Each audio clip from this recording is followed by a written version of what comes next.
हमारे तो आधे से ज़्यादा क्लाइंट्स लोग वो तो चाय पीते ही है हुँ। और उनका इजीली वेट लॉस हो रहा है। बहुत सारी ऐसी चीज़ें भी है जो स्वीट है मगर उसका ब्लड शुगर पे कोई इम्पैक्ट नहीं है। तो वो खा के आराम से स्वीट क्रेविंग भी खत्म हो जाएगी एंड सिंपली और ऑन डाइट।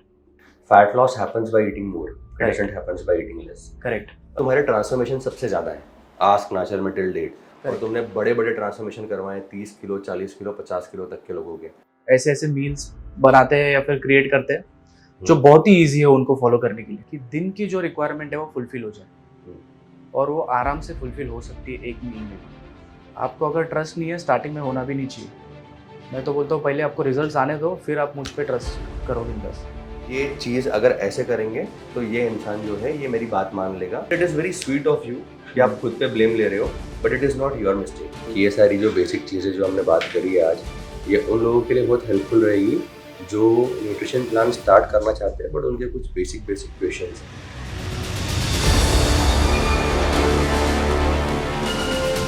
मुझे ये बताओ कि हमारे बहुत सारे टाइम पे ऐसे लोग आते हैं, जो पहले बहुत सारी न्यूट्रिशन ट्राई कर चुके होते हैं, कैलोरी काउंटिंग ट्राई कर चुके होते हैं, इंटरमिटेंट फास्टिंग ट्राई कर चुके होते हैं। उनका एक एक पर्टिकुलर एक्सपीरियंस हो गया होता है न्यूट्रिशन प्लान्स को लेके। अभी मैं तो खुद काउंसल करता था पहले, but now no more counsel. तुमको 2 ढाई साल हो गया है काउंसलिंग करते-करते आस्क नेचुरल। हाँ, जब ये आते हैं, तो इनके साथ ट्रस्ट इश्यूज़ भी बहुत सारे आते हैं। तो डे 1 पर बहुत सारे क्वेश्चन मार्क्स के साथ आते हैं, ये तो नहीं होगा, वो तो नहीं होगा। करेक्ट। तो तुम रेपुटेशन बिल्ड या कैसे इन लोगों से डील करते हो ओवरऑल, और ये इंश्योर करते हो कि हाँ भाई, ये आप पे अभी ट्रस्ट करता है, और देन मतलब तुम्हारा एक ओवरऑल प्लानिंग कैसा रहता है? I am not talking about the scientific part, hmm, but planning कैसा रहता है कि ये चीज़ अगर ऐसे करेंगे, तो ये इंसान जो है, ये मेरी बात मान लेगा, और उसके करेक्ट, बाद देन यू स्टार्ट, बिकॉज़ तुम्हारे ट्रांसफॉर्मेशन सबसे ज़्यादा है, आस्क नाचर में टिल डेट। और करेक्ट। तुमने बड़े-बड़े ट्रांसफॉर्मेशन करवाए 30 किलो, 40 किलो, 50 किलो तक के लोगों के। तो तुम कैसे साइकोलॉजी क्रैक करते हो? कैसे ट्रस्ट गेन करते हो? 1 दिन में करते हो, धीरे-धीरे रेपो बिल्डिंग करते हो? उसके बारे में थोड़ा बताओ ना।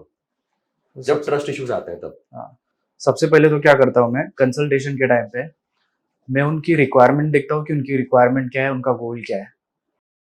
फिर उनके बाद मैं उनको पूछना चालू करता हूँ कि आपकी लाइफ़स्टाइल कैसी है? फिर आपके घर पे कौन आपके लिए कुक करता है फूड? तो मैं उनको बहुत सारे क्वेश्चन पूछता हूँ जिससे मुझे समझता है कि इनके लिए कुकिंग कितना ईज़ी होने वाला है और हुँ, डाइट प्लान कितना ईज़ी है मैनेज कर सकते हैं जो भी हम लोग क्रिएट करेंगे न्यूट्रिशन। तो सबसे पहले तो मैं चैलेंजेस चेक करता हूँ उनके लाइफ में क्या-क्या चैलेंजेस हैं, कि कुकिंग चैलेंज है क्या उनके लाइफ में?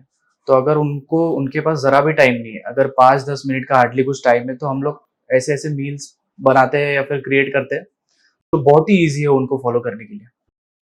और सबसे पहला तो चैलेंज इसमें ही मिट जाता है, कि उनको ईज़ी-ईज़ी मील्स दे दो 10 मिनट के प्रिपरेशन टाइम में। और दूसरी चीज़ मैं देखता हूँ कि ये कितने डेडिकेशन से उसको फॉलो कर सकते हैं। तो वो एक मैं चेक करता हूँ कि कितना डेडिकेशन है। तो उस हिसाब से डाइट प्लान बन के आगे फिर हम लोग जाते बढ़ते। बट मुझे ये बताओ, तुम ऐसा मतलब क्यों पूछते हो कि आपको खुद करते हो? इससे मतलब क्या अपनी कंसल्ट काउंसलिंग पे क्या चेंजेस आता है इसमें? देखो अभी वो लोग की लाइफ़स्टाइल ऐसी है कि वो लोग इतने बिज़ी होते हैं दिन भर, तो वो लोग शायद कुकिंग ना कर पाएँ। तो मैं पूछता हूँ कि कुकिंग कितना ईज़ी है? कहाँ पे कंटेनर कैरी कर सकते हो? अगर कोई 9 टू 5 वाला जॉब है, तो वहाँ पे आप लंच के टाइम पे कंटेनर कैरी करते हो या फिर लंच वहाँ पे ही करते हो ऑफ़िस में? तो जो मील प्लान होते हैं ना, अगर समझो ऑफ़िस में काम करते हैं और ऑफ़िस में उनको खाना मिलता है, तो वो हुँ, मील प्लान ऑफ़िस के हिसाब से बनता है, ना कि घर के हिसाब से। अगर वो बोलते हैं कि हम अगर कंटेनर कैरी कर सकते हैं, तो हम लोग घर से ही कुछ ना कुछ ऐसा मील बना के कैरी कर सकते हो वो लोग कंटेनर में, जो भी उनका ब्रेकफ़ास्ट है वो। अगर किसी ने तुमको ये बोला कि मुझे ना मॉर्निंग में तो मैं ऑफ़िस में खाना खाता हूँ। अब मेरे पास सिर्फ़ एक ही मील बची है शाम को, आप मुझे उसमें जो भी करवाना है करवा दो। तो तुम उसमें भी एडजस्टमेंट्स करके देते हो उनको? हाँ, तो वैसा हो सकता है। तो अगर आप एक ही मील ले रहे हो दिन में, मॉर्निंग का समझो हमारा मील ऑफ ट्रैक भी हो गया, हुँ। तो हम लोग ज़्यादा से ज़्यादा ट्राई करेंगे कि वो एक मील में इतने अच्छे-अच्छे न्यूट्रिएंट्स आ जाए, कि दिन की जो रिक्वायरमेंट है वो फुलफ़िल हो जाए और वो आराम से फुलफ़िल हो सकती है एक मील में भी। ऐसे इस लेवल के क्रॉनिक ट्रस्ट इश्यूज़ के साथ लोग आते हैं, बोलते हैं हुँ। कि यार आप क्या ही कर लोगे? तो उनके मन में होता है कि there is a ray of hope, हाँ, but at the correct. Same time बाहर से वो एकदम ऐसा कठोर दिखाते हैं अपने आप को कि हाँ, कोई नहीं हमारा फैट लॉस फैट करवा लॉस कर पाया, तो सकता तू है। क्या करवाएगा? स्ट्रेट फॉरवर्ड लोग आते हैं। हुँ। तो इनके साथ एक स्टूडेंट टीचर रिलेशनशिप बनाने के लिए तुम कौन-कौन से बिहेवियरल टैक्टिक्स यूज़ करते हो? क्या-क्या खाते थे और आपका कितना वेट था, क्या वेट लॉस हुआ है। और उनके बाद मैं बताता हूँ कि किस-किस चीज़ों में आपने गलतियाँ की है पहले। जिस चीज़ों को हम लोग रेक्टिफाई कर सकते हैं और क्या क्या चीज़ें गलत हुई है। और मैं नॉर्मल एकदम पोलाइट वे में उनको बताता हूँ कि ये हम लोग ने गलतियाँ की है, जो गलती हम लोग इस बार रिपीट बिल्कुल भी नहीं करेंगे। आपको अगर ट्रस्ट नहीं है, स्टार्टिंग में होना भी नहीं चाहिए। मैं तो बोलता हूँ पहले आपको रिजल्ट्स आने दो, फिर आप मुझ पे ट्रस्ट करो बिंदास।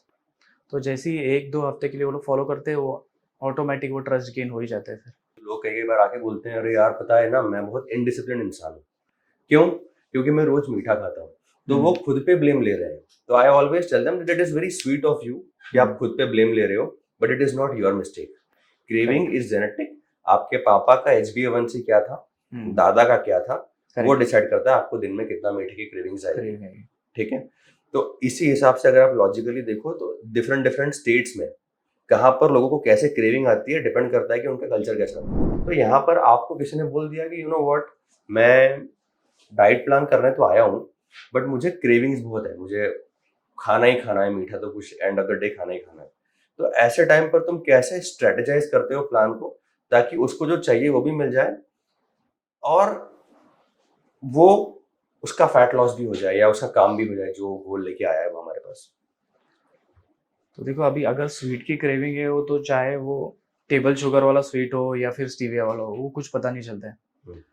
तो उस टाइम पे मैं क्या करता हूँ, उनको जो हेल्दी डेजर्ट्स है, हेल्दी स्वीट्स है, वो उनको बता देता हूँ कि मैं आपको कि ये आप हेल्दी स्वीट्स आप खा सकते हो आपके डाइट में। तो मैं क्या करता हूँ, ये जो टेबल शुगर वाला है और जो एक प्योर शुगर वाला स्वीट है वो निकाल देता हूँ, और नॉर्मल जो स्टीविया स्वीटेंड है, जैसे कि बहुत सारे ऐसे स्वीट रेसिपीज़ है जो वो एंजॉय कर सकते हैं लंच के बाद, डिनर के बाद।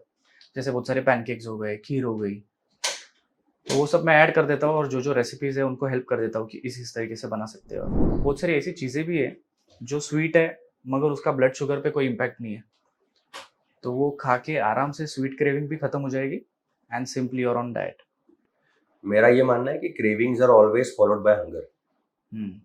तो अगर आप 2 बजे भूखे हो और 2:30 बजे तक आपने कुछ नहीं खाया, तो 2:30 बजे आपका ब्रेन आपको सजेशन देता है कि XYZ चीजें खा लेनी चाहिए। तो व्हाट आई स्ट्रांगली फील कि पेट भरा ही रखो। एक और सवाल लोग बहुत पूछते हैं कि मेरे को आता है काउंसलिंग में सबसे ज्यादा, मेरे को नहीं समझ में आ रहा कि मेरा वेट लॉस क्यों नहीं हो रहा। मैं बिल्कुल कम खाती हूँ, मैं आधी चपाती खाती हूँ दिन भर में, और मैं सब्जियां भी बहुत कम खाती हूँ, और मैं भयंकर कैलोरी डेफिसिट में हूँ, कैलोरी काउंटिंग में हूँ। अगर मैंने तुम्हारा प्लान ले भी लिया तो तुम इसके अलावा क्या ही कर लोगे? हाँ, सबसे पहले तो मैं उनको बता देता हूँ कि कैलोरी डेफिसिट अगर आप बहुत ही कम खा लोगे तो आपकी बॉडी एक सर्वाइवल मैकेनिज्म में चली जाएगी, जिसमें आपका पूरा का पूरा बॉडी फैट होल्ड हो जाएगा और आपका वेट लॉस बंद हो जाएगा। तो मैं उनको ये भी बता देता हूँ कि strategy is not under eating, but strategy is correct eating for your body. आप एक गुलाब जामुन में है 174 कैलोरीज। अगर कोई बोलेगा मैं 4 गुलाब जामुन खा रहा हूँ which is 500 somewhere around 600 calories, तो कोई बोलेगा मैं एकदम कैलोरी डेफिसिट में हूँ, लेकिन मैं 500 कैलोरीज कंज्यूम कर रहा हूँ और मेरा एकदम ही डेफिसिट है, मेरा वेट लॉस नहीं हो रहा है। और एक जन है जो अंडे खा रहा है, ठीक है, और वो बोल रहा है कि मेरे डाइट में बहुत सारी कैलोरीज आ रही है होल एग्स की वजह से। अभी उसकी कैलोरीज समझो 10 अंडे खा लिए तो 1000 तक चली गई। 1000, हाँ। तो इस कंपैरिजन में गुलाब जामुन वाला फिर भी वेट लॉस नहीं करेगा और अंडे वाला वेट लॉस करेगा, क्योंकि अंडे के अंदर जो न्यूट्रिएंट्स है वो बहुत अच्छे हैं मेटाबॉलिज्म बूस्ट करने के लिए। और गुलाब जामुन में इट इज़ एम्प्टी कैलोरीज जो डायरेक्ट आपके शुगर में कन्वर्ट हो जाएगी। तो under eating is not the key, but correct eating is the key. And more than that, it is also about what hormones they are spiking inside your body. Correct. As long as right hormones are spiking, तो क्या फर्क पड़ता है? But if the wrong hormones are going up, that's where you are in trouble. Correct. Fat loss happens by eating more. It Correct. doesn't happens by eating less. Correct. एक last question मेरा शुभम तुमसे, किसी ने तुमको ये बोला कि मेरा मॉर्निंग चाय तो कंपलसरी है ही है, मैं पीऊंगी, कुछ भी कर लो तुम, कोई सा भी न्यूट्रिशनिस्ट हो तुम, मैं नहीं छोड़ूंगी, तो भी तुम इंश्योर कर सकते हो कि वेट लॉस हो सकता है? यस, 100%। बिकॉज ऐसे बहुत सारे लोग हैं जो टी एडिक्ट है और उनको एक स्टिमुलेशन मिलता है चाय लेने से, और हमारे तो आधे से ज़्यादा क्लाइंट्स लोग हो तो चाय पीते ही है और उनका इजीली वेट लॉस हो रहा है। There is no problem with tea. Super super, यही सब मुझे जानना था। और आई थिंक ये सारी जो बेसिक चीज़ें जो हमने बात करी है आज, ये उन लोगों के लिए बहुत हेल्पफुल रहेगी जो न्यूट्रिशन प्लान स्टार्ट करना चाहते हैं, बट उनके कुछ बेसिक क्वेश्चंस हैं कि आप कैसे करोगे, क्या नहीं, एंड ऑल दैट। एंड या फेयर इनफ, आई मीन ऐसा तो अगर बात करने है तो there is just so much to talk about, but ये काफ़ी बेसिक बेसिक क्वेश्चन है जो मैं तो आंसर कर सकता हूँ मेरे एंड से, बट उनको उनके काउंसलर से ये बात पूछनी है, जो हाँ, उनको correct. कंसल्ट करता है उनसे जाननी है। लोग मुझे ये बोलते हैं कि यश आपने हमको काउंसिल किया तो आप ही हमको सारा डाइट प्लान दो, हाँ, आप correct. ही हमको सब पूरा हमारा एंड टू एंड जर्नी करके दो, because we know you but we don't know other person, therefore I am empowering individuals like you कि भाई आप ये मत समझो कि मेरे से कोई कम है यहाँ पे।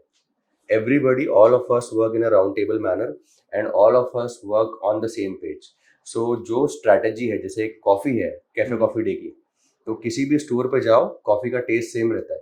वैसे ही आस्क नाचल में जो भी न्यूट्रिशनिस्ट होते हैं जो आपको हेल्प करते हैं, चाहे वो शुभम हो, ऋत्विक है, और भी बहुत सारे न्यूट्रिशनिस्ट हैं, तो जो बेसिक फिलॉसफी होती है, जो बेड रॉक फिलॉसफी है, वो सेम रहती है। We all work around the convenience. We look at multiple aspects and then we recommend you a nutrition program, and we just do not give you some random thing कि अरे ये आप follow कर लो इससे results आ जाएगा, without even considering your lifestyle. तो ये video मैंने आज इसलिए शूट किया या जो क्लिप्स रिकॉर्ड किया, ताकि आप सब लोगों को ये समझ में आए कि all of us are equally knowledgeable and there is no gap कि मैं आपको कुछ प्लान दूंगा तो आपका 10 किलो एक महीने में होगा और शुभम देगा तो सिर्फ 2 ही किलो होगा। That will not happen. So thank you so much. अगर आपको ये वीडियो सही लगा तो इस पर मुझे रिस्पॉन्स दो, ऐसे और वीडियोस हम फ्यूचर में क्यूरेट करेंगे।